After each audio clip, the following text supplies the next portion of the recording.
pensar que solamente lo que se conoce, ¿no? Como la Constitución actual, ¿no? Muy bien, voy a volver a compartir para enrollarme otra vez en esto y por favor me detienen porque ya miré, tenemos otra vez hasta las 9, o sea, tenemos 1 hora y unos 17 minutos, así es que sin ningún problema me interrumpen cuando ustedes quieran. Entonces nos habíamos quedado acá, creo que era importante hacer esa referencia que les decía al poder absoluto, ¿no?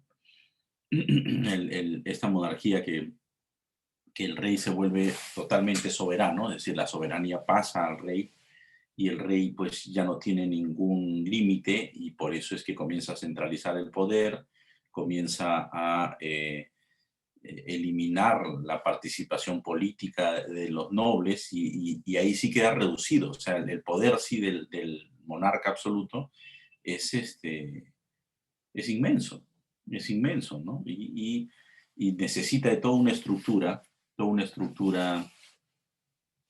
por decirlo así, administrativa para controlar, ¿no? Y les había dado los ejemplos, ¿no? De, de cómo se hacía la presión, el principal impuesto que había en la monarquía absoluta, por ejemplo, francesa, era la talla, ¿no? Y esta talla la pagaban la gente común, la gente, sobre todo la zona rural. Y entonces muchos se comenzaron a ir de la zona rural y por eso es que se centralizan las ciudades. Es más, había normas que evitaban que las ciudades crecieran y crecieran, pero era imposible, ¿no? Porque de alguna u otra manera, pues llegaba más gente, porque en la zona rural la presión era mayor, ¿no? Y entonces, claro, la zona rural se fue un poco cansando de todo esto, ¿no? ¿Sí? ¿Qué pasó entonces? Bueno, el absolutismo era tan fuerte, que no, esa monarquía absoluta era tan fuerte, era tan absoluta, que necesitaba de un golpe fuerte, ¿no?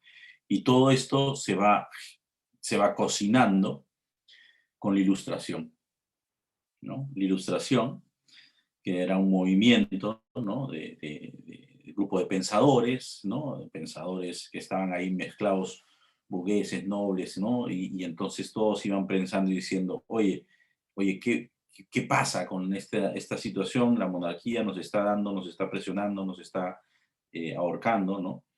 Este, y hay un libro interesante de Reinhard Koselleck, que es también un historiador alemán, que habla sobre esta crisis y crítica, ¿no? O sea, comenzaban a criticar al establishment de la monarquía absoluta, pues en pequeños lugares, ¿no? Salones, clubes, donde se decía, ¿y cómo debería ser el ordenamiento? Y esto ha debido ser muy interesante, porque ahí es donde se fue pensando la democracia. En estos sitios se fue pensando la democracia, porque decían, oye, y si no hubiera poder absoluto, ¿qué sigue? ¿No? Si no hay absolutismo, si un rey no es el que gobierna, ¿qué sigue? ¿No? Entonces comienzan a haber varias cosas, ¿no? Entonces la Ilustración, una de las principales cosas que comienza a hacer es el rechazo a la autoridad, pero obviamente a la autoridad que se vivía, la autoridad absoluta, ¿no? De un soberano, ¿no? Que tiene todo el poder. Oye, eso lo rechazan. Y lo que quieren es que entren y se desarrollen y se promuevan más las libertades, ¿no? ¿No? Y entonces, ¿qué comienza a pasar? Se comienza, como ya el centro ya no eran las familias y es el individuo, pues dicen, oye, que el absoluto sea el individuo, sea cada uno de nosotros somos libres, cada uno de nosotros tenemos que ser los sujetos del derecho, ¿no? Entonces, esto se puede hablar mucho de la Ilustración, se puede hablar mucho las ideas de la Ilustración, ¿no? Pero yo quiero acá simplemente por el poco tiempo que tenemos tocar algunas cosas importantes, que es como esa búsqueda y esa, ¿no?, reivindicación de libertades que impulsa la Ilustración, pero con este elemento un poco eh, peculiar, que es, oye, todas esas libertades dentro de una visión de individuo, o sea, una visión simplemente de mis derechos, ¿no? De mis libertades como individuo, ¿no? Entonces, esto va a provocar dos revoluciones, una muy sangrienta, que es la francesa, ¿no? Y la otra la norteamericana. Pero la norteamericana es menos sangrienta, pero tiene los mismos principios de reivindicar libertades, reivindicar derechos y salir de la situación del absolutismo monárquico, ¿no? Que también había un absolutismo monárquico en Reino Unido, ¿no? En Inglaterra, pero probablemente ha debido ser de menor entidad que el francés, porque el francés sí se hizo odioso, ¿no? Y lo mismo debió pasar después en las repúblicas latinas, ¿no? Donde igual, ¿no?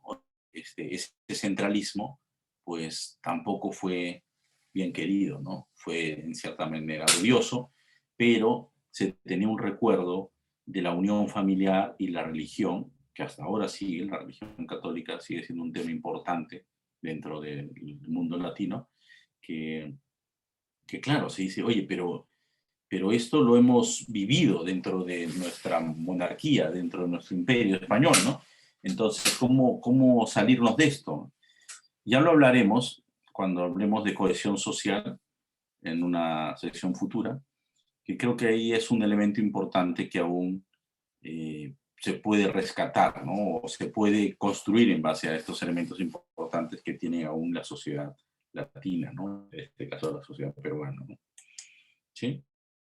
¿Qué pasa en el Estado moderno democrático? Entonces ya entramos del absolutismo, o sea, habíamos empezado con el Imperio Español como una primera modernidad, la monarquía francesa como una modernidad intermedia, y después de la Revolución, pues ya entra realmente, propiamente dicho, aterriza el Estado moderno democrático. Y entonces hay un antiguo régimen, que es donde están establecidas digamos, la sociedad, ¿no? La nobleza, un clero, familias, ¿no? Y estas van a transformarse de la siguiente manera, ¿no? O sea, las cabezas van a ser los burgueses, los que tienen el dinero, los medios de comunicación van a ser los que trasladen las ideas, ¿no? Los que hacen que la sociedad comparta las ideas, y los políticos, ¿no? Es decir, ya no son necesariamente la base, son las familias, sino van a ser los políticos los que lideren y representen esos intereses de la sociedad. ¿Sí? ¿Se entiende? Entonces ahí se van constituyendo tanto un poder económico, un poder mediático, por decirlo así, o de las ideas, y un poder político. El poder de las ideas, el poder de los medios de comunicación es sumamente importante y, y, y lo es. Hay otro autor que les recomiendo que me parece que es el mismo, déjeme ver si no me equivoco, no sé si es Fogelin también, que es Comunidad y Sociedad, donde hace esta diferencia entre sociedad y comunidad, pero no me quiero meter ahora en esa diferencia, pero sí hace la precisión de que los medios de comunicación en un Estado moderno democrático son sumamente importantes. Y es que si ya la religión, ¿no? Ya la religión no va a ser la principal idea que se comparte, entra a jugar un papel importante el medio de comunicación. ¿Qué ideas debe compartir este nuevo grupo humano, esta nueva sociedad? Eso es sumamente importante. Antes las ideas las transmitía el sacerdote. El padre en la parroquia transmitía las ideas al pueblo, ¿no? Y también los maestros, ¿no? Pero este tema de la educación y los maestros ya se profundiza más en el Estado moderno democrático, por ahí comienzan a entrar las ideas. Entonces hay dos elementos importantes actualmente para transmitir ideas, que son los maestros y los medios de comunicación. Entonces, la academia, de manera general, ¿no? Maestros en general de colegios y universidades, son sumamente importantes, y también los medios de comunicación. Si los medios de comunicación y los maestros están, por decirlo así, con ideas confusas respecto a la sociedad, esa sociedad está perdida. Lo digo de manera importante porque en nuestro país es importante para darle estabilidad que tanto los medios de comunicación y la academia, por decirlo así, las universidades, los colegios, eh, formen a la gente para que sea mejor persona. Claro, si la forman para enfrentarse, si la forman para odiar, si la forman para pelear, para destruir, van a destruir la sociedad. Van a destruir la sociedad. Hay un autor francés contrarrevolucionario que se llama Luis de Bonald, B-O-N-A-L-D. Luis de Bonald dice que nosotros, todas las personas, cuando actúan, construyen o destruyen sociedad. Construyen o destruyen sociedad. Nosotros, por ejemplo, ahora en estas clases, espero que estemos, yo creo que estamos construyendo sociedad. Pero también podemos destruirla. O sea, si hacemos cosas que en vez de unir a la sociedad la desunen, la desorientan, la confunden, eso también lo puede hacer la persona. Entonces, no piensen que cada cosa que hacemos o dejamos de hacer no, es inocua. Todo lo que hacemos o dejamos de hacer va a tener un impacto en construir o destruir sociedad. Ahora se critica mucho, la vez pasada escuchaba a unos periodistas hablando y diciendo, oye, pero me hacía pensar, no decían, oye, y un poco como que criticaban a los empresarios, ¿no? Y decían, oye, tienen que moverse, ¿no? Ahora están con miedo, que no sé qué cosa, por un poco el contexto electoral. Sí, pues me hacía pensar, oye, quizás todo lo que se hace, pero también todo lo que se deja de hacer, construye o destruye sociedad. O sea que también hay pecados de omisión, por decirlo así. Que si hemos dejado de hacer cosas,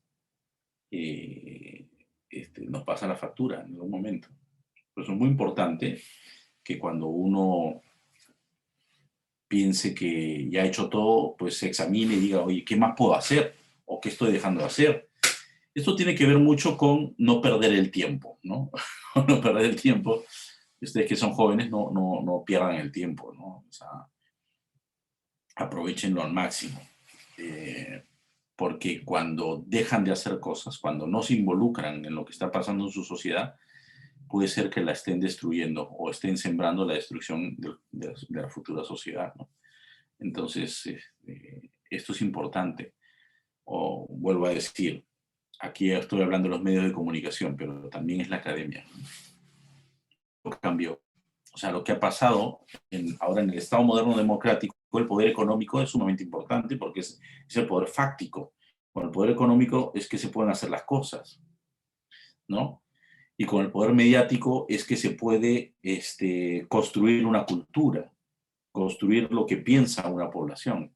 A través de los medios de comunicación se va creando una cosa que la gente piensa que es normal. Y puede ser bueno o puede ser malo, ¿no? Y después, si las familias ya no participan, si ya ellas no, no son el centro de la sociedad, lo son los individuos, entonces, ¿cómo juntas individuos? Y aquí surgen algunas cosas, ¿no? Esto ya es instalar la democracia, y la democracia moderna es que todos somos iguales y todos somos libres. Eso es. Y si todos somos iguales y libres, ¿no? Ahí está, todos alegres, somos iguales y libres. Además, eso es simplemente una definición, ¿no? Todos somos iguales y libres. Bueno, salió en Francia con la Revolución Francesa, dijeron, supongo que los ilustrados habrán dicho cuál es la mejor manera, ya que si nos vamos a tumbar a la monarquía, ¿sabes? Ha habido monarquía desde Carlomagno, y antes de Carlomagno, efectivamente, había su mayordomos, y antes de los mayordomos está el Imperio Romano. O sea, siempre ha habido una manera, por decirlo así, de organizarse en base a, cuando la monarquía, ya habíamos dicho, era en base a la familia, ¿no? La familia era el fundamento de la sociedad, ¿no? Entonces dijeron, oye, ¿y entonces cómo nos gobernamos ahora si le vamos a dar en la torre al rey? Entonces, nada que ver, todos somos libres iguales, todos somos libres iguales. Perfecto, campeones. El gran problema que surge con la democracia es que cómo ponemos de acuerdo a individuos que son absolutamente iguales y libres. Ese es un tema importante, porque está bien, todos somos iguales y libres, ya perfecto, ahora tenemos que tomar una serie de decisiones, ¿no? Oye, yo quiero que se hagan los Panamericanos. No, mira, yo quiero que más bien se haga este hospital. No, no, no, yo quiero que se haga el estadio tal. No, más bien yo quiero que se haga el metro tal cosa, ¿no? No, y yo quiero más bien que se haga la irrigación tal. Oye, ¿cómo nos ponemos de acuerdo? Si somos iguales y libres. Y además somos individuos absolutamente iguales y libres. Entonces, ahí ya surge una primera cuestión complicada que no puede resolver la democracia de una manera lógica, y por eso es que va a plantear lo que vamos a ver ahora. Pero Maffer tiene una pregunta. Hola Maffer, ¿cómo estás? Hola. Sí, no, bueno, esta pregunta me parecía muy interesante y me hacía pensar en que quizá actualmente estamos viviendo en ese problema, no lo sé, porque pienso que aún falta hablar mucho sobre cooperación y sobre bien común, ¿no? Sobre, y creo que eso al final podría ser la verdadera libertad, ¿no? No pensar en el individuo, sino, claro, en la persona, pero en relación, porque las personas, bueno, pienso también desde la psicología, ¿no? Somos seres en relación siempre, sociables. Entonces, como en algún momento lo hemos conversado, recuerdo en algún tema también contigo, nos terminamos de realizar cuando el otro también se realiza, ¿no? O mientras salimos todos juntos. Y una cosa que también recuerdo que hablamos en alguna clase fue que de esta situación política, o creo que en la anterior, o en esta también, salimos todos juntos o no salimos, ¿no? Y creo que eso tiene mucho que ver con la pregunta de, o este problema, ¿no? De ver a las personas como individuos y no como seres en relación. Pensar en el bien común, ¿no? En la cooperación. Sí, Maffer, mira, has dicho algo interesante, que es eh, que no es sutil la diferencia, sino es bien clara, que una cosa es el concepto de persona y otra cosa es el concepto de individuo. Y ahí es donde quizás eh, está como una raíz importante que nos nos tiene como atrapados en la modernidad.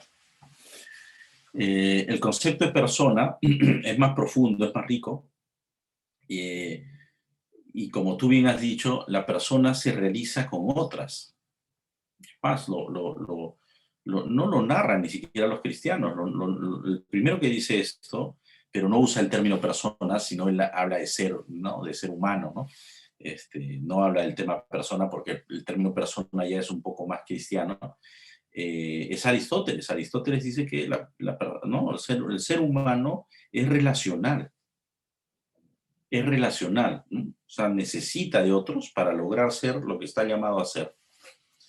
En cambio, ver simplemente eh, al individuo y que este individuo tiene sus derechos, sus libertades y los tiene que ejercer irrestrictamente. Y además, ya el absoluto ya no es el rey, sino el absoluto es el individuo. O sea, ya le cortamos la cabeza al rey y entonces quien va a ser el absoluto, ya van a ver, es el individuo. Entonces, si todos nosotros somos el absoluto, es difícil, ¿no? O sea, esto es difícil porque, claro, un absoluto, alguien que no tiene ninguna restricción, por decir, choca con otro que no tiene restricción y ya, pues se matan, ¿no? Eso es lo que va a pasar normalmente, ¿no? Entonces, esto es simplemente un tema teórico. No sé si nos olvidamos de que vivimos en democracia o monarquía, simplemente como seres humanos, personas, comenzamos a entender y decir, oye, la democracia es que todos somos iguales y libres, perfecto, pero ¿qué concepción de grupo social o de personas, está ahí. Si tú tienes una concepción más bien más de personas, sino de individuos, de individuos que finalmente, si la profundizas, es de individualismo, de solo ver y velar por mis beneficios y por mis intereses, pues pasa lo que normalmente pasa, ¿no? O sea, oye, ¿qué haces? Bueno, solo veo mis propias cosas y por eso hay corrupción y por eso hay explotación y por eso hay abuso y porque la gente solo está viendo sus intereses y no la de los demás. Y esto no tiene nada que ver con un modelo económico de izquierda o de derecha, no tiene nada que ver, sino tiene que ver con un tema intrínseco de ver qué es la persona, ¿no? Y eso es, y la persona es relacional, la persona se tiene que dar, la persona tiene que dar a los demás, tiene que aprender a recibir. El dar y recibir y hasta dar de manera desinteresada es natural en las personas. Si no, nuestras mamás no nos hubiesen dado todo su tiempo y su cariño, y los papás lo mismo, o los hermanos, o un enamorado o su enamorada, o un enamorado, bueno, cuando hay amor verdadero, ¿no? Si no hay amor verdadero, si la gente no se sabe amar, por eso hablamos, creo, del amor antes, ¿no? En la sesión pasada, pues va a pasar todo esto, y no es de izquierda ni de derecha. Eso, o sea, no es un tema o sea, eso es como es muy superficial ver el problema de izquierda o derecha, es comenzar a leer, oye, ¿tú qué estás proponiendo? ¿Qué es la persona? ¿No? La persona es más. Oye, dentro de estas cosas también uno debería decir, ¿qué es lo primero? La persona es la vida. ¿Quién de estos señores defiende la vida? De los políticos, por así. Para mí eso es importante. Quien defiende la vida, al menos ya me está diciendo que está entendiendo qué es la persona, ¿no? ¿Quién de ustedes entiende la familia? Que la familia necesita quererse, que la gente necesita aprender a quererse. ¿Quién? ¿No? Entonces, todas estas cosas son importantes. Y no se puede hablar, y perdonen que caiga en eso, no se puede hablar de solo pueblo, porque eso es una entelequia. Tú tienes que hablar de personas concretas, de las familias concretas. El pueblo es una cosa general. Yo quiero hablar de la familia cusqueña, por ejemplo. ¿Qué quiere la familia cusqueña? No el pueblo cusqueño, sino qué quiere la familia cusqueña. Porque eso es donde todos, después de trabajar, después de hacer sus cosas, regresan a casa y se cobijan en una familia. Y ese es el motor.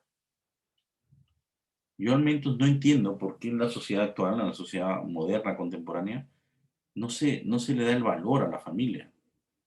Y olvídense que esto es, oye, un tema, no, simple, es totalmente, hasta, hasta los gentiles de los atenienses, de los griegos, la tenían clara. Y los mismos romanos, que no eran ni cristianos, no es un tema religioso el tema de la familia, es un tema de supervivencia de la especie humana.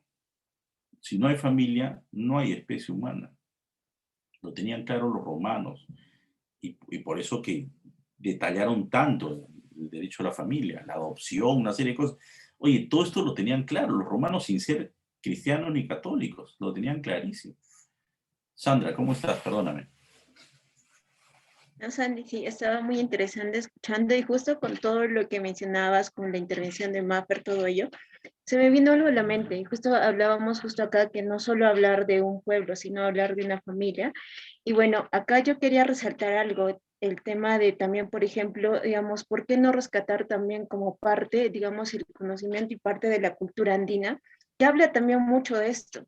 Dentro de la cultura andina, como decías, no se trata, digamos, o sea, lo primero que no se habla primero de individuos, sino lo que se ve es, digamos, desde la forma, digamos, del día a día, se ve cómo te tratas como familia. Por ejemplo, yo lo utilizo mucho, por ejemplo, cuando tú te encuentras, digamos, acá en una comunidad andina, no dices un hola, no existe un hola. Lo que haces es preguntarte cómo está la otra persona, o sea, es mucho más de preocuparte y, digamos, de vivir en familia. Entonces, justo yo decía, Y acá, como también mencionabas, no es tanto de ser si es de izquierda o de derecha, sino, digamos, ver los intereses. Por ejemplo, en acá lo bonito es, por ejemplo, no sé, yo sé que se han escuchado muchos de la palabra, digamos, el suma causa, que por ejemplo es el vivir en la armonía entre nuestros semejantes, con la naturaleza, con los animales. Entonces creo que hay veces también falta ahí el hecho de que, digamos, no solo es aprender el quechua, sino, por ejemplo, también está el hecho de por qué no aprender también la cultura y todo ese conocimiento que tiene, porque hay veces lo único que hacemos es solo hacer como que una interpretación o traducción, digamos, de una palabra quechua al castellano, pero no entendemos, como quien dice, en sí la esencia que tiene, hacia dónde va. Entonces yo por eso también relacionaba y decía pues que acá sería bueno también un poquito como ya relacionándolo también con un poco de identidad cultural, ¿por qué no rescatar todo ello? Porque la verdad, pues, si nuestros, digamos, nuestros pueblos antiguos han practicado eso, y hay muchos también que en la actualidad lo siguen realizando, ¿por qué no poder, digamos, recuperar y poder también potenciarlo? Totalmente de acuerdo. Mira, me has hecho pensar algo muy interesante que es cuando alguien se cruza con alguien y solo dice hola. Ahora con lo que me acabas de decir me acabo de dar cuenta que no es, o sea, es como, simplemente es una delicadeza, pero no entablas una relación, simplemente es como levantar la mano y nada más. Bueno, hablado, ¿no? Me gusta lo que has dicho, ¿no? Es muy interesante. O sea, yo creo que hay que rescatar efectivamente el relacionamiento de las personas. Por eso hay que tener mucho cuidado con las propuestas en la sociedad que generan, así como hemos visto el absolutismo, la centralización, que el Estado tenga todo. Eso ya va a romper la sociedad. O sea, el Estado no puede ser todopoderoso, no puede ser que el presidente ate y desate lo que le da gana o que el Poder Judicial, no puede haber eso, ¿no? Tiene que dejarse que la sociedad florezca y sea la sociedad en la que participe. Entonces, visiones totalitaristas donde el Estado es el que va a controlar todo, el Estado va a hacer, eso conceptualmente, filosóficamente, no tiene futuro, por lo que acabas de decir, Sandra, porque no promueve el relacionamiento. Es simplemente un hola, pero yo hago lo que yo pienso que hago, ¿no? Pero me gusta lo que tú dices, es ¿cómo estás? Y me hace pensar, yo tengo un amigo que se llama Larry, que, que me presentó Pachamama Raimi alguna vez, y me acuerdo que una vez estaba hablando con Larry, él es de una comunidad en Cusco, y hablábamos, y habló de la pobreza, y él me dijo, en el quechua no hay un término de pobreza propiamente dicho, y más bien se dice huacha, me dijo. No sé si me he expresado bien, Sandrita. Sí, Huacha es está bien. por guacha, sí, como quien dice Huacha. pobre o solo. Efectivamente, es eso. Es decir, más que pobreza, me dijo, es alguien que no tiene relaciones, que está solo. Eso es la pobreza. Y la verdad que uno lo mira a profundidad y dices, efectivamente, la pobreza es esa falta de relación, porque es la pobreza humana. O sea, el no ser capaz de relacionarte, el decir que tú eres simplemente autónomo y eres suficiente, ¿no? Para tu felicidad, ¿no? Entonces, efectivamente, ¿y sabes por qué es importante esto que dices de recuperar? En esencia estás diciendo un poco lo que decía este libro perdón, el tema de sociedad y comunidad es Ferdinand Tunis. Lo tengo acá, justo lo estuve revisando hace un poco. No es Voegelin, es Tunis. Es otro alemán. Los alemanes son geniales. Y Ferdinand Tunis, cuando hace la diferencia entre sociedad y comunidad, es lo que tú estás diciendo. O sea, la sociedad es como la construcción artificial que hemos hecho para organizarnos. Pero la comunidad es lo natural a las personas, cómo las personas se juntan y se relacionan. Entonces, lo que en esencia estás diciendo y que pasa en todo el mundo es que tenemos que tener un mínimo O sea, no es bueno que haya una sociedad puramente racional, que nos vamos a organizar según lo que dice la Constitución, las leyes. No, no. Tiene que haber al menos un espíritu de comunidad. Y una comunidad también tiene que tener, para que tenga un orden, porque va creciendo, tiene que tener al menos unos elementos de sociedad. Esto es sumamente importante. Lo que acabas de decir es que el tema cultural lo que nos tiene que empujar es a tener una sociedad con un espíritu, un mínimo de espíritu comunal, para que nos querramos. Porque si no, simplemente vamos a pasar por la calle, como tú bien has dicho, Sandra, diciendo hola, ¿no? Como diciendo, oye, ¿no? Alguien está llorando por dentro y dice hola. Bueno, y pues la gente ni siquiera sabe cómo está, ni siquiera sabe cómo está, qué necesita, cómo, ¿no? Que le ayudas, ¿no? Es como darle a un pobre un sol y ya, oye, ya con esto, no, y a veces hasta hay que decir, ¿y cómo estás? Y oye, y yo a veces me he hecho amigos de por acá, por la zona, que siempre, y lo he aprendido por ejemplo, ¿no? Ejemplo de mis padres y ejemplo también de otros amigos, de desprendimiento y también de caridad, de amor, de hablar con la gente, decir, oye, ¿cómo estás? ¿Tienes frío? ¿Falta algo? A veces, por ejemplo, por acá había una señora que tenía un bebé, ¿no? Entonces, oye, al día siguiente, a los 2 días, pues estoy pensando, ¿no? Y, oye, hay que comprar pañales, ¿no? Y con mi esposa, y entonces vamos, y, oye, ¿lo vimos otra vez? La vimos, sí. Oye, acá están los pañales, ¿no? Porque tiene un bebé chico, ¿no? Esto estás pensando, hay que pensar en la gente. Así se hace sociedad, no se hace cambiando la Constitución, mejorando la ley, o sea, ayudan las leyes, la Constitución, pero se hace sociedad sabiendo qué es lo importante de las personas, que son las relaciones. Entonces, no se puede no construir sociedad, ¿no? Me imagino ahora que terminen las elecciones, porque todo esto ha sido intenso para todos, oye, quien salga, tiene que construir sociedad. No puede ser que salga y diga, ya, estos son los buenos, estos son los malos, ¿no? Oye, hay que reparar, ¿no? Obviamente, ¿no? Pero no, es una tarea difícil, ¿no? Yo creo que es un tema difícil. O sea, tenemos que ir reconstruyendo, ¿no? Y esto nos lo hemos ganado a pulso. Y yo creo que mucha responsabilidad tienen los medios de comunicación de haber enfrentado a la sociedad. Bueno, voy a avanzar, porque si no me voy a quedar por acá. Ok, entonces, ante esa pregunta de cómo nos ponemos de acuerdo individuos absolutamente libres e iguales, pues surge una ideaza, ¿no? La ideaza de Rousseau, y dice, oye, Rousseau dice, el contrato social. Entonces, ¿qué es el contrato social? Pues todos estos señores absolutos, absolutamente libres ¿no? Individuos libres e iguales, pues dicen, oye, vamos a renunciar, ¿no?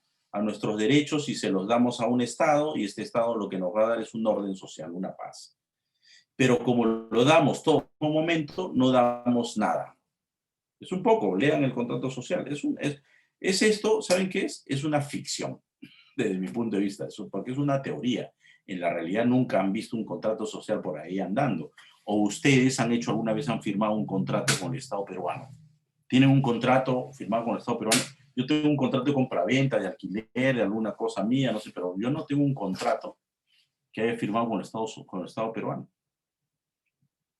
Ni mis papás, ni no sé quién, ni mis abuelos, ¿no? O sea, esto simplemente es una ficción teórica por la cual se va a constituir un orden social democrático a través de que todos esos individuos pues trasladan ¿no? Renuncian para que haya un orden social, un Estado que les permita esa paz, ¿no? Pero miren cómo ha evolucionado, ¿no? Ha evolucionado de que lo que une a la sociedad es la familia, ¿no? O lo que une a la sociedad es la familia más la religión, o lo que une a la sociedad es el poder que tiene y la centralización del poder, o lo que une a la familia es una ficción teórica en la cual todos entregamos, ¿no? Parte de nuestros derechos para que pues, la sociedad constituya un Estado, y ese Estado pues, nos va a dar lo que todos queremos. Más o menos así es ¿no? La ficción, ¿no? Por decirlo así. Sí, Margot, ¿cómo estás? Claro, una consulta. Y más o menos este contrato social, ¿no podríamos compararlo con la Constitución? Porque básicamente estamos acá y perdón, somos una nación, ¿no? Porque tenemos historia, tenemos algo en común. Y este contrato social básicamente buscaba esos fines en común. Entonces, Mira, el ser yo me nación, imagino, sí, sí, sí, yo me imagino que en la época de la Revolución, ¿no? Que Rousseau es un, esto está escrito antes de la Revolución, o sea, todo este pensamiento ya se iba cuajando y pues los que salieron y dieron el golpe, porque hay unos pensadores, esos son Bodin, Rousseau, ¿no? Mallarmé, o sea, todos estos van pensando, ¿no? Montesquieu, pero hay otros que los ejecutan, ¿no? Entonces, estas ideas son ideas, y si no que alguien las coge, y, es como decir, alguien lanza una idea y dicen, oye, lo que tenemos que hacer es que, mira, una idea genial, y no sé si salió ayer cuando tuvieron una reunión con Mirko Urlevich, ¿no? Sobre economía. Oye, salió esta idea de que, ¿sabes? En vez de importar las cosas, las tenemos que comprar acá. Perdón. Buena idea, la chapo yo como político y la saco, ¿no? La implemento. Oye, compadre, un ratito, pero eso tiene sus consecuencias. Es lo mismo, alguien cogió la idea de Rousseau y dijo, oye, este tema del contrato social está muy bien, ¿ah? Todos nosotros, es decir, los 33 millones de peruanos, vamos a dar nuestra soberanía, se la vamos a dar, ¿no? Porque somos soberanos, cada uno de nosotros somos iguales y libres, pero vamos a hacer en un determinado momento todos a la vez, renunciamos y le damos parte de nuestros derechos al Estado para que el Estado nos dé tranquilidad y paz y orden. Eso nunca ha pasado. Yo nunca he visto a los 33 millones de peruanos reunidos y haciendo su contrato social. A eso me refiero, Margot, de que es una acción. Ahora, tu pregunta de qué es la Constitución, no. La Constitución comienza a salir de ahí, oye, ¿y qué va a ordenar el Estado? Y entonces viene lo siguiente, que dices, oye, pero ya, va a generarse un Estado. ¿Y quién va a gobernar ese Estado? Ah, ok, entonces ahora debe haber unos representantes, porque, ¿sabes? Juntarte en 33 millones de peruanos, no van a entrar en ninguna cancha de fútbol, tampoco en ninguna playa, o sea, ¿dónde los vamos a meter? No, ¿cómo lo hacemos, no? Quizás ahora con la tecnología hay un reto importante, puede ser que podamos juntar 33 millones de personas, no sé. El tema es que, oye, hacer una asamblea universal es imposible, es poco práctica. Entonces, ¿qué hacemos? Pues mira, lo que vamos a hacer es que va a haber unos señores que van a representar a grupos. Y ahí inician los partidos de masas. Los partidos políticos inician con ideas de nuestro amigo Sellés, Emanuel Sellés, el abate Sellés. Ese es más o menos el que da las ideas sobre la democracia representativa, ¿no? Y inicia la democracia participativa, que algunos la llaman democracia inorgánica, porque claro, en vez de que se tome lo que quieren, por ejemplo, lo que quieren los trabajadores, lo que quieren los escolares, lo que quieren los empresarios, lo que quieren, no sé, pues las amas de casa. Oye, en vez de tratar de reflejar lo que quieren cada grupo social, simplemente se juntan un grupo de gente, plantea un plan y ante ese plan la gente se pliega. Eso son los partidos políticos. Es un grupo de gente que tiene un ideario, plantea un plan y la gente dice, ah, ya, yo me pliego, me gusta. No, me gusta. Lo que dice Porky, me gusta. Lo que dice tal, me gusta. Lo que dice la señora tal, me gusta. Lo que dice... Entonces así la gente va como una afiliación, va haciéndose, pero es un poco inorgánico, porque ¿qué me pliega a mí a este candidato o a esta candidata? Nada. Simplemente me gustó cómo se viste, me gusta lo que dice, he leído su plan, está bonito. O sea, pero tú, ese señor te representa. No, o sea, no, o sea, ¿lo has visto? No, no, o sea, no tengo ningún vínculo. Yo soy una madre de familia y el señor es un campesino. Nada, bueno, me gusta cómo se viste y también su esposa me cae bien, simpática. O sea, ese tema, para que vean, el tema de los partidos de masas, y por eso es que están muy pegados los medios de comunicación, es que de esta manera los partidos van tomando fuerza, los partidos políticos, y obviamente si uno para ahorita ¿no? Se frota los ojos y dice, oye, un ratito, a ver, ¿qué vínculo tenemos nosotros con este partido? Y la verdad que yo no sé, pero yo al menos yo no tengo ningún vínculo con ningún partido, o sea, no, y yo soy un profesor de una escuela de negocios, soy ¿no? un investigador, soy un consultor. Oye, pero ¿qué tiene que ver esto con lo que me están proponiendo? Bueno, algunos así me interesaría ver qué van a hablar sobre las universidades, o qué van a hablar sobre la visión del país, pero nada, o sea, no, hay muy pocos espacios o aristas en las cuales me vincule. No sé si se dan cuenta. Por eso es que se llama democracia inorgánica, porque no está del todo conectada a las fuerzas vivas de la sociedad. Hay algunos que llaman a la democracia orgánica a aquella propuesta en la cual la democracia, en vez de partidos políticos, lo que se propone es que haya representantes, es decir, que haya un parlamento, pero en vez de que haya partidos de A, de B, de C, simplemente hay, oye, ¿dónde están los trabajadores de la construcción civil? Ya, 5 representantes. ¿Dónde están los trabajadores de los transportistas? Ya, 5 representantes. ¿Dónde están los de las comunidades campesinas? Ya, 5 representantes.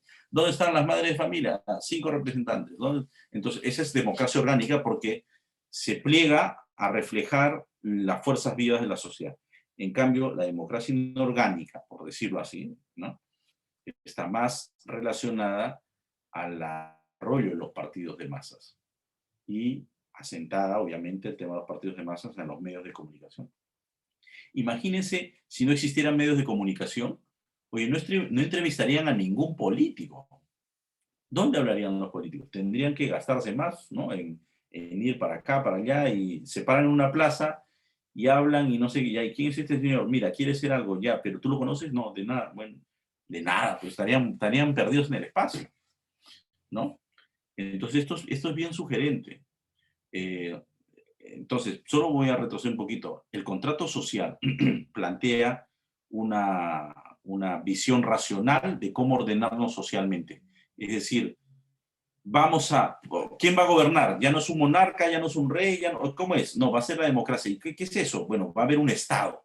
Y ese Estado, ¿quién le da el poder? Nosotros se lo damos en el mismo momento, pero como se lo damos todos en el mismo momento, realmente no hemos dado nada. Ah, ya, mira, entiendo la intuición, pero la verdad que eso es un floro. Ya, ok, pero ya está el Estado, te creo, está el Estado. Y ok, ¿y quién llena ese Estado?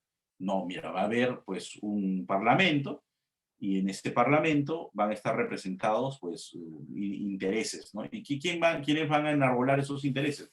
Pues unos partidos de masa, es decir, unos señores que hagan una visión sobre lo que quieren hacer del Estado y así van para adelante. Ya, ok. Bueno, ha sido una manera de organizarnos. Estamos en esa manera de organizarnos.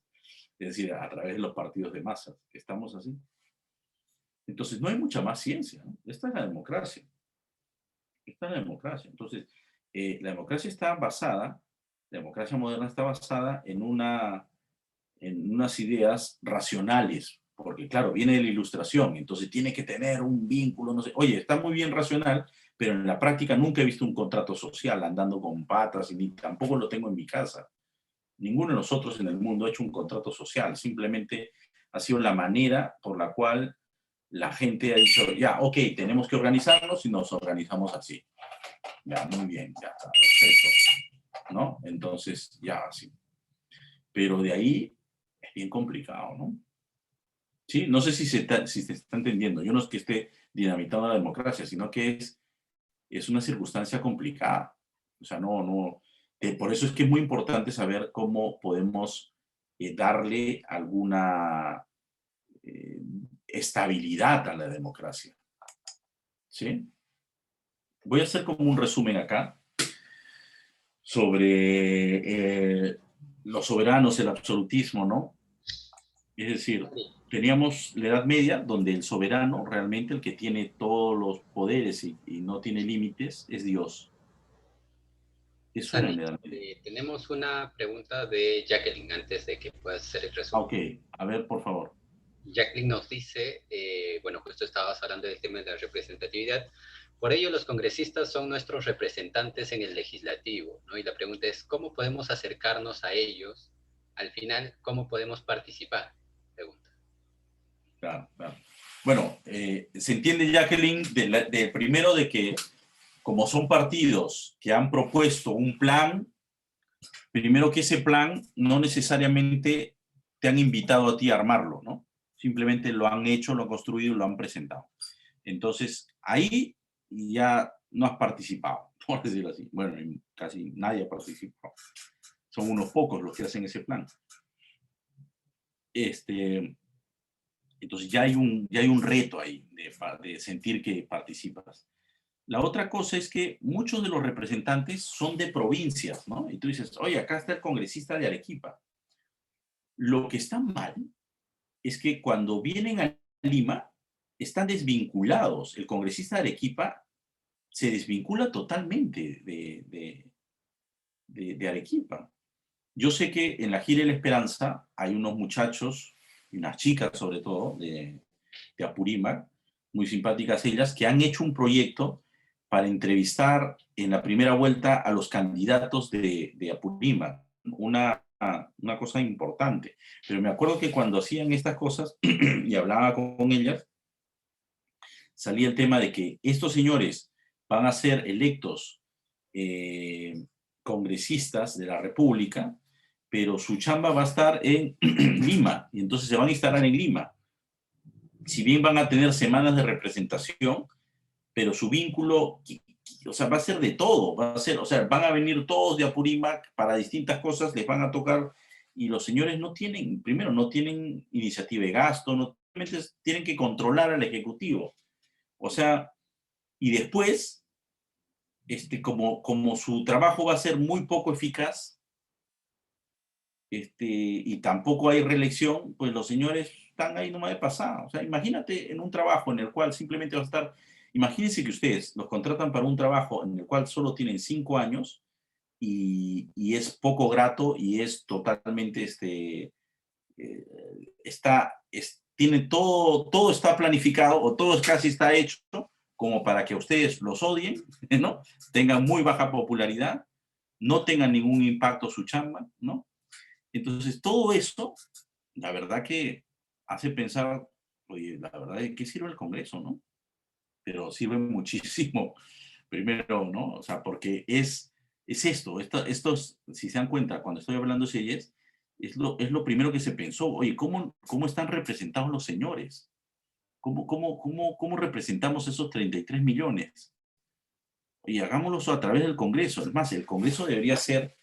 ¿Saben cómo es en los países anglosajones? El gobierno es parlamentarista, es decir, tú eliges un congreso y del congreso la mayoría, o sea, quien gana, es el que pone el primer ministro y los ministros. O sea, del congreso, quien gana el congreso es quien pone el ejecutivo. Y así se gobierna. ¿Por qué? Y ahora voy a llegar un poquito a eso. Porque en trata de responderle a Jacqueline y después me voy a meter en problemas del otro. ¿Por qué? ¿Cuál es el reto? Digamos, yo creo que como está puesto ahí, es muy difícil, Jacqueline, que haya una efectividad en el trabajo de los congresistas actualmente. Primero porque no hay ninguna motivación, no hay ningún vínculo directo con una cosa concreta de Apurímac, de Arequipa, de quien esté. ¿Por qué? Porque es un partido de masas, no es un partido de las fuerzas vivas, no están representando a unos intereses concretos de la sociedad. Entonces, es muy difícil que haya una representación ahí. Quizás lo que puede hacer máximo el Congreso es tratar de controlar al Ejecutivo. Pero el Ejecutivo, como tiene tanto poder y tiene tanto poder mediático, porque el Ejecutivo es el que tiene capacidad de gasto y por eso puede pagar medios, eso es clarísimo, el Ejecutivo puede pagar medios. Quien salga como presidente va a tener los medios de su lado. O los va a construir. De todas maneras. Entonces, si es así, Y si el Congreso, su principal labor es la de interpelación, es la de pedirle cuentas al Ejecutivo, pero si los medios dicen, oye, no hagas tu chamba, ¿para qué quieres interpelar? Esos los obstruccionistas, no sé. Ahorita todos tienen en la cabeza que el Congreso no saben para qué sirve realmente. Si no les gusta, a nosotros no nos gusta que interpele, no nos gusta que observe, no nos gusta que arme comisiones, no nos gusta que... Oye, entonces mejor, ¿para qué existe el Congreso? Porque el Congreso no tiene iniciativa de gasto. En la época, cuando se crea la democracia representativa, pues lo más importante era el Congreso.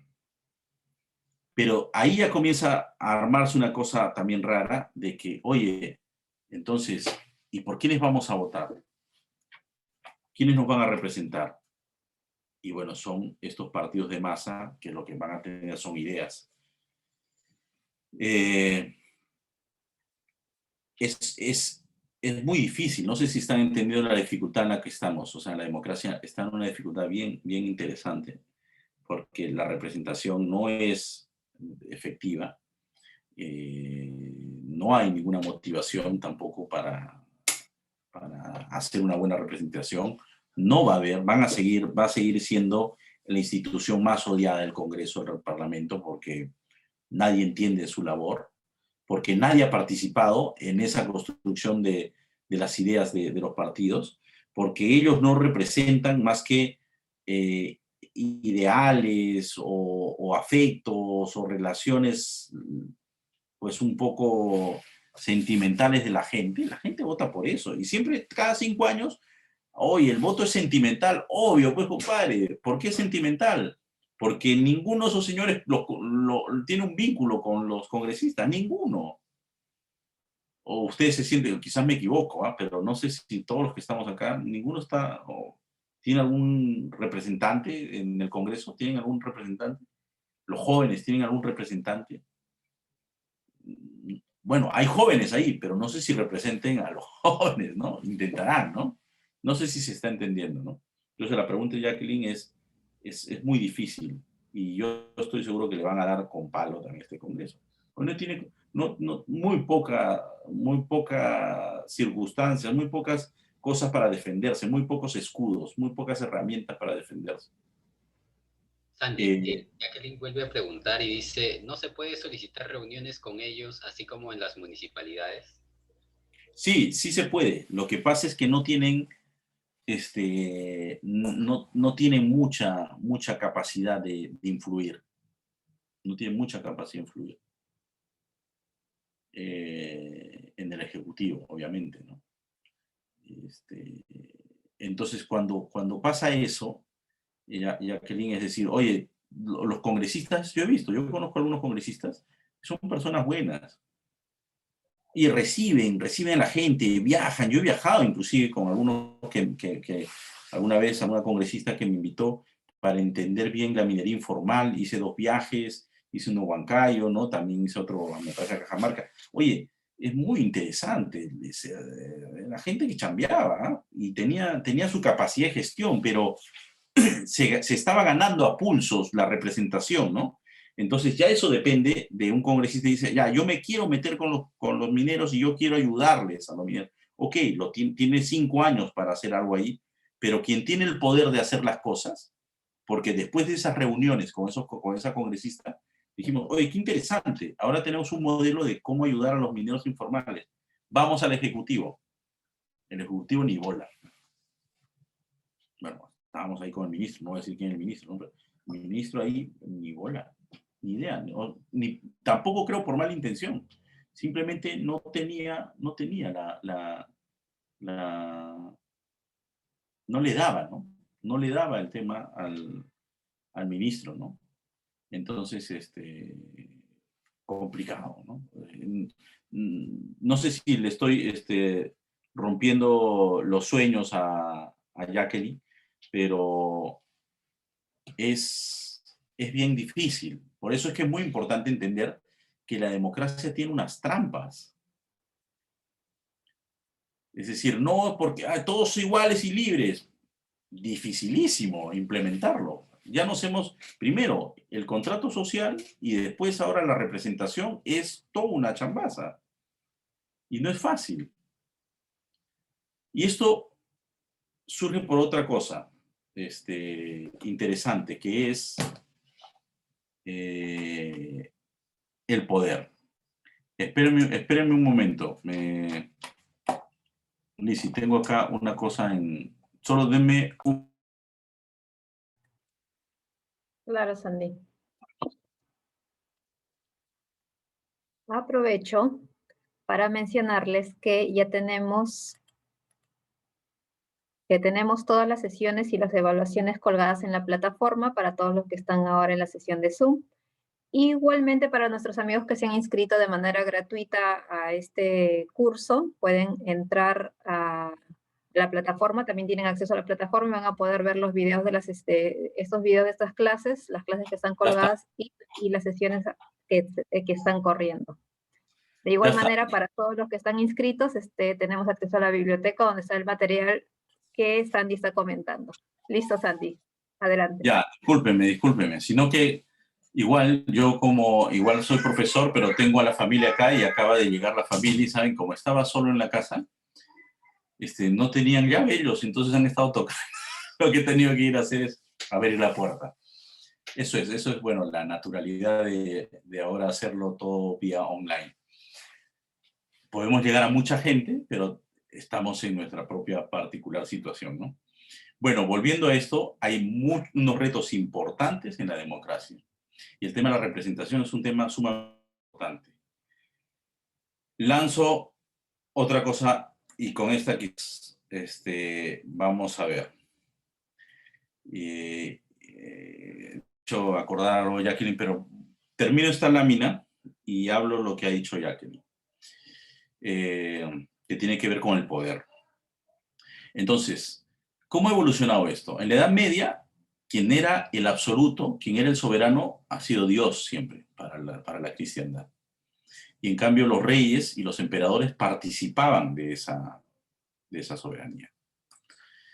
En la Edad Moderna, más bien con el absolutismo francés, lo que va a pasar es que el rey es el absoluto, es el soberano. Es decir, ya la soberanía pasó de Dios al rey. Y finalmente, ya en la edad contemporánea, con la Revolución Francesa, quien va a ser el soberano son los individuos. Todos somos libres e iguales. Entonces empieza una soberanía popular, ¿no? Entonces no sé si se han dado cuenta que acá hay un tema también antropológico importante, que es decir que primero Dios tenía su lugar, después el rey se hace Dios y después el pueblo es Dios, por decirlo así. Eso es lo que está pasando realmente, ¿no?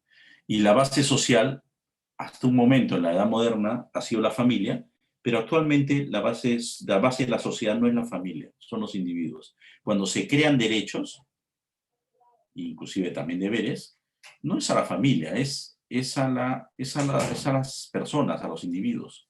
Ahí es donde está todo el tema, ahí está el problema. Entonces, los individuos son la base actualmente de la sociedad. Entonces se construye todo en base al individuo. La economía actual está en base al individuo. El derecho está en base al individuo. Entonces toda la ciencia está en base a los individuos. Todo esto está construido en base a los individuos. Y entonces, oye, todo este tema que ha dicho hace un momento Sandra, y lo ha hecho muy bien, fragmenta a la comunidad, fragmenta a la familia, y por ende, entonces, lo que se quiere es, oye, el individuo racional, ¿cómo actuaría racionalmente? Eso es otra teoría que hablan los economistas, ¿no? Hoy un individuo racional compraría de esta manera. Oye, olvídate lo racional. A veces la gente hace cosas irracionales. ¿Sí o no? Lo racional sería, oye, el niño es un majadero, entonces su mamá, ¿qué debería hacer? Lo debería agarrar a cachetadas. Bueno, estoy diciendo algo. Hay un ratito, compadre. Eso parece ser que es lo que se merecen, ¿no? Pero la madre más bien le da afecto, ¿no? Bueno, ¿cuántas madres también tienen ganas de agarrar a cachetadas a un niño majadero, ¿no? Entonces hay cosas que no es que sean racionales, es que depende qué racionalidad estás pensando, ¿no? Si estás pensando en una racionalidad individual, obviamente solo estás pensando en tus intereses. Pero si estás pensando en una racionalidad relacional, una racionalidad en la cual la gente quiere un orden y un bien común y no solamente un bien individual, pues ahí el reto es mucho mayor, ¿no? Entonces, ahí nos tenemos que olvidar, ¿no? Una cosa importante que hay que entender es que hay una inestabilidad en la democracia. Primero, que es muy difícil conseguir la igualdad y la libertad plena. ¿Por qué? Porque las personas somos diferentes y me atrevo a decir algo, no lo escribo acá, pero me atrevo para ser más retador, porque siempre alguien tiene que partir la torta. En la Revolución Francesa se habla de la libertad, la igualdad, pero el tercer elemento que se pone, es decir, todos vamos a ser libres, todos vamos a ser iguales, pero para que no nos matemos, vamos a desarrollar la fraternidad. Es decir, vamos a ser como hermanos. Pero esa fraternidad, en cierta manera, parece que no ha funcionado, porque ha habido 2 guerras mundiales, ha habido totalitarismo, o sea, la gente no se trata bien. La gente no se trata bien. O sea, olvídense del tema de la fraternidad, ¿no? La fraternité, la igualité, la liberté. O sea, la gente no... El tema de esa fraternidad es que es una fraternidad sentimental. Y si solamente está en base a los sentimientos, las pasiones, pues son erráticas. Y si no, que nos lo diga Maffer, que es psicóloga, ¿no? Entonces, claro, los estados de ánimo, yo puedo estar en algún momento de una manera y en otro de otro. Entonces, si yo simplemente dejo la fraternidad a estas cosas, a los sentimientos, es muy inestable. Es por eso que hay una inestabilidad fuerte en la democracia, porque siempre alguien tiene que partir la torta. Yo siempre hago este ejemplo y digo, oye, este tema de la democracia debería reflejar lo que, o sea, el orden social debería reflejar lo que en naturaleza es el orden social más chiquito, que es la familia. Y en la familia no hay democracia. Y gracias a Dios no hay democracia en la familia. Imagínense que haya democracia y nos sentemos todos a la mesa, ¿no? Y mis hijos digan, ya, mamá, yo quiero comer panqueques, ya, yo quiero desayuno huevo frito, dice la otra. Y el otro, no, yo quiero solo agua. Y yo digo, mira, yo quiero tocinos y ella quiere comer tamal. Pucha madre, o sea, imposible, ¿no? Quizás alguna vez hacemos esas concesiones, ¿no? Pero normalmente lo que se come es lo que hay, pues, ¿no? Ya está, lo que decidió mamá, decidió papá, eso se come. Entonces, en la familia no hay democracia. Papá piensa lo mejor que para la familia y actúa en consecuencia. Lo mismo mamá, actúa en consecuencia, ¿no? Oye, si lo mejor que consideran que es, si yo tengo fe, pues voy a bautizar a mi hijo al día de nacido. ¿Por qué? Porque eso es lo que yo creo, eso le hace el mejor.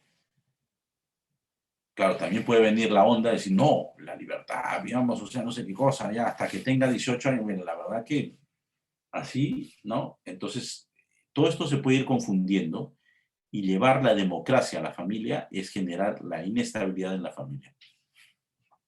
Siempre alguien tiene que partir la torta.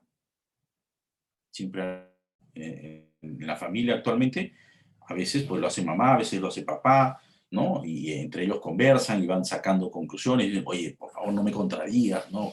Y a veces habla así, a mí me pasa, ¿no? Algunas veces, pues, no sé, pues mi esposa ha corregido yo, y entonces me dice, oye, por favor, no me quites esta autoridad. Y yo digo, discúlpame, sí, pues no me di cuenta, ¿no? Discúlpame, no sé. Y lo mismo pasa. Entonces, uno va aprendiendo, pero uno tiene que tener amor al relacionarse con la gente, ¿no? No solamente, obviamente, yo con mi esposa, sino con todos ustedes, dedicación y consideración y respeto para tratarnos, ¿no? Pero el tema de la democracia, el que todos somos iguales, todos somos libres, es muy inestable porque la gente es distinta. Y solo termino con esto porque Maffer tiene la mano levantada. O bueno, dime Maffer, mejor. Quizás que me vas a preguntar. Sí, era sobre, porque me dejó pensando esto que decías de la fraternidad, ¿no? Se podría decir entonces que ese concepto de fraternidad que viene desde la Revolución Francesa puede ser más bien un concepto utópico, egoísta, que al final no termina de ser fraternidad. Pienso, ¿no? Porque bajo el lema de fraternidad quizá más bien se aspira a pensar solamente en mi bien, ¿no? En algo muy contrario al concepto de amor que hablábamos en la anterior sesión, ¿no? De ya no pienso eh, digamos, en los frutos de la relación con los demás, sino más bien que solamente pienso en cuán bien me haces a mí, ¿no? Eso podría ser la fraternidad, no sé, que quizá se ideó en ese momento y la que podríamos conocer en la democracia actual. Y pensaba también, no sé si eso, o sea, haya como algo contrario, ¿no? Algo similar que sí, que no sea utópico, ¿no? Pensaba bueno, en el principio de solidaridad, ¿no? Del que habla también la doctrina social, que quizá podría ser a lo que se debería aspirar en vez de aspirar a la fraternidad que al final, o a la fraternidad que nació desde la Revolución Francesa, ¿no? Que al final es utópica. Y bueno, ya luego que comentaba sobre las familias democráticas, me hace acordar, creo que fue Vizcarra el que propuso esto de las familias democráticas. Y la verdad es que nunca me cerró, o sea, nunca entendí a qué se refería, si se implantaba o no en el Perú, qué era esto. Pero eso ya me vino después. Mira, te respondo primero por lo último, las familias democráticas. No lo había escuchado, la verdad, yo trato de no ver medios, pero sobre lo que me dices suena sugerente, Maffer, esa palabra, familia democrática, pero dentro de lo que estamos hablando ahora, ¿no? Si no, quizás, como no entiendo las familias democráticas, yo simplemente voy a reforzar un poco el tema que has preguntado, ¿no? En relación a lo que estamos conversando. Es que es sumamente importante que en las familias no haya democracia. ¿Por qué? Porque los niños, y es más, esto lo saben muchos terapeutas, muchos psicólogos infantiles, ¿no? Es muy importante. Los niños necesitan seguridad. Y parte de la seguridad es que las cosas estén claras. Si no hay claridad en una casa y decir, oye, ¿a qué hora comen? No sé, bueno, ya vamos a ver, no hay orden, no hay rutinas, ¿no? Oye, ¿te has portado mal? ¿Lo vas a castigar? No, déjalo libre. Entonces, los chicos nacen y se van desarrollando de manera insegura porque no hay límites. El que haya límites, es decir, oye, esto puedes hacer, esto es del vecino, no puedes hacer eso. No puedes tomar cosas que no son tuyas, ¿no? No puedes ir haciéndole daño a la gente, todo tiene un límite. Si no hay límites, la gente crece insegura, porque sabe que en algún momento alguien le puede hacer algo, porque no hay límites en la sociedad. Si no hay límites en la casa, y lo mismo, por eso gracias a Dios, la gente, todos agradecemos que nuestros padres nos hayan puesto límites. Padre, no puedes estar tomando a los 14 años, a los 13 años. Oye, no, te vas a hacer daño, ¿no? Oye, no, tienes que regresar acá hasta tal hora. ¿Cómo vas a estar solo? O sea, no es porque hay muchas cosas que pueden pasar, ¿no? Entonces, hay límites. Esos límites, a la larga, van dando seguridad a la gente. Los límites, es decir, el que haya un contorno en las cosas, ¿de qué vamos a hablar? Es más, para construir como ciencia, para investigar, tú necesitas crear, pero en algún momento necesitas poner límites. ¿Hasta dónde voy a investigar? Cuando alguien hace una tesis, necesita acotarla, hacer una investigación, necesitas poner unos límites, porque si no, se desparrama por todos lados, entonces no sabes, te pueden agarrar, en el jurado te puede agarrar por donde sea y te revuelca. Entonces, esto es lo primero, esta acotación a lo que ha dicho Maffer, que efectivamente me parece que la democracia no es algo aplicable a las familias y además las destruye. Las destruye. Y sobre el tema de fraternidad, en la época de la Ilustración surgen todas estas ideas y se van plegando en la literatura, se van plegando en el arte, en la música, ¿no? Por ejemplo, todos han escuchado la Novena Sinfonía de Beethoven, ¿no? La Novena Sinfonía de Beethoven, que es habla de, no, los hombres eran hermanos, o sea, todo muy bien, todos vamos pucha, a llorar. Eso, bueno, disculpen la ironía, ¿no? Pero, ¿cómo, pues? ¿Cómo vamos a ser hermanos? O sea, está bien el ideal, pero ¿cómo? Dime el tema práctico. ¿Se entiende? O sea, está muy bien. A eso me refiero, que es la fraternidad sentimental. Ahí se expone, ¿no? La fraternidad sentimental es, sí, todos vamos a ser hermanos. Eso es la fraternidad. O sea, vamos a ser hermanos todos los hombres en el mundo, ¿no? Pero ¿cómo? Pues, o sea, tangiblemente, ¿cómo lo vamos a hacer? ¿Qué nos va a unir? ¿Dónde está mi hermandad? Y simplemente me hace pensar de que esta fraternidad es una fraternidad, pero sin paternidad. Es decir, hay hermanos, pero sin padre, sin vínculo. Porque cuando hay un padre, se une, todo se une, ¿no? O sea, los hermanos pueden estar distanciados, no sé, y el papá viene, oye, habla con tu hermano. Creo que eso pasa, ¿no? Entonces, realmente lo que hizo la democracia moderna, ¿no? Es crear una fraternidad, pero sin paternidad. Y cuando me refiero a paternidad, ya les estoy diciendo, es sin Dios. Es decir, no hay un norte, por decirlo así, ¿no? No hay un norte, no hay nadie que parta la torta al final. O sea, si vamos a ser hermanos, pues al menos, ¿por qué vamos a ser hermanos? ¿Qué nos vincula? Nos vincula el contrato social. Compadre, el contrato social, ¿qué será? No, nos vincula la Constitución. Oye, tiene que haber un vínculo más fuerte. Por eso les vuelvo a decir, ya hablaremos de esto en la sesión de cohesión social, tiene que haber criterios prácticos que vinculen a la sociedad. No puede ser simplemente que nos vincula una norma, una ley, que no sé qué cosa. Hay cosas que vinculan, la familia vincula, la tierra también vincula, ¿no? Los que somos de, no sé, pues de Andahuaylas, es mi paisano, pucha, eso me vincula, somos de Andahuaylas. Hemos hecho el club Andahuaylas, ya, ¿no? Eso vincula. Andy, Entonces, discúlpame, sí. perdón, estamos a 5 minutos de cerrar.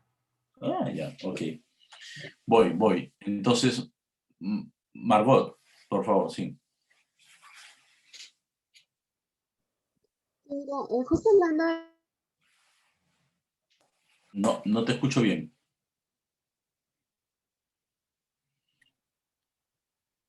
Uy, qué piña. Tiene problemas de internet. Sí, se ha quedado paralizado. Bueno, entonces voy a avanzar, si te parece, y si vuelve Margot, le daré la palabra. Entonces, la democracia es inestable porque somos diferentes, porque alguien tiene que partir la torta. Siempre alguien tiene que partir la torta. Por eso es que, naturalmente, ¿saben? Siempre al final alguien parte la torta. En nuestra sociedad, alguien está partiendo la torta. Lo tiene que hacer el presidente. No, a veces la parte del Congreso. No sé, oye, esto es importante. Y a veces decimos, oye, no, el Congreso está bien que haya mucha gente para que se pongan de acuerdo. Mira, primero, que ya les dije, para ponernos de acuerdo tenemos que entrenarnos. Y no hay ningún entrenamiento para que la gente se ponga de acuerdo. Eso es. Y entonces, claro, no, este señor va a ser más fácil sacarlo, esta señora, no sé. Oye, la verdad que toda esa racionalidad nos va a llevar. Estamos en una situación bien preocupante en el país. Entonces, eso, una de las cosas a veces cuando el problema es tan grande, no lo resuelven los hombres, ¿no? Entonces, para eso está Dios. Yo lo digo como creyente, ¿no? Hay que rezar. Porque el problema es grande. El problema es grande en el que hay que poner las voluntades, que la gente se quiera, que la gente sea buena, que la gente realmente, ¿no? Quiera hacer las cosas por el país, ¿no? Y no solamente las diga, ¿no? Entonces, estamos en democracia, estamos en esa inestabilidad. Si bien no podemos ser iguales ni libres, primero libres porque hay que entender qué es la libertad, ¿no? La libertad como capacidad de elegir el bien, no como capacidad de hacer lo que me la gana. Y igualdad, mira, siempre va a haber alguien que tenga más plata. Yo estoy seguro que yo vivo mejor que Carlos V, ¿no? O sea, Carlos V no tenía el baño que yo tengo, ¿no? No tenía ni, no sé, ¿no? ¿Te entiendes, no? ¿No? O sea, veía hasta las patas, ¿no? Pero lo que sí tenemos, lo que sí se puede lograr en democracia es que nadie vive en miseria y de que nadie esté, como se dice, y tú me corriges, Sandrita, en quechua, guacha, ¿no? Que nadie esté sin relaciones, que nadie esté solo, ¿no? O sea, que la gente, no haya miseria, que la gente viva dignamente. Siempre habrá alguien que tenga más, pues bueno, si quiere tener más, que tenga más. Hay gente que quiere tener más, que tenga más. Pues. Como hay gente que es tranquila y quiere vivir simplemente de manera sobria y con lo mínimo necesario, y ya está. Y ahí, a estas cosas, ¿no? Se tiene que llegar, ¿no? Entonces, el Estado moderno democrático actualmente solo es posible en sociedades con una clase media amplia y que la gente sea totalmente racional. Cuando hay clase media amplia, los grandes cambios, oye, vamos a hacer tal, oye, un ratito, la gente tiene mucho que perder, porque tiene mucho patrimonio. Entonces, como tienes mucho que perder, no haces sobresaltos. En el Perú seguramente hay mucha gente que ya lo perdió todo y que está muy desesperada y por eso que, mira lo que salga, ¿no?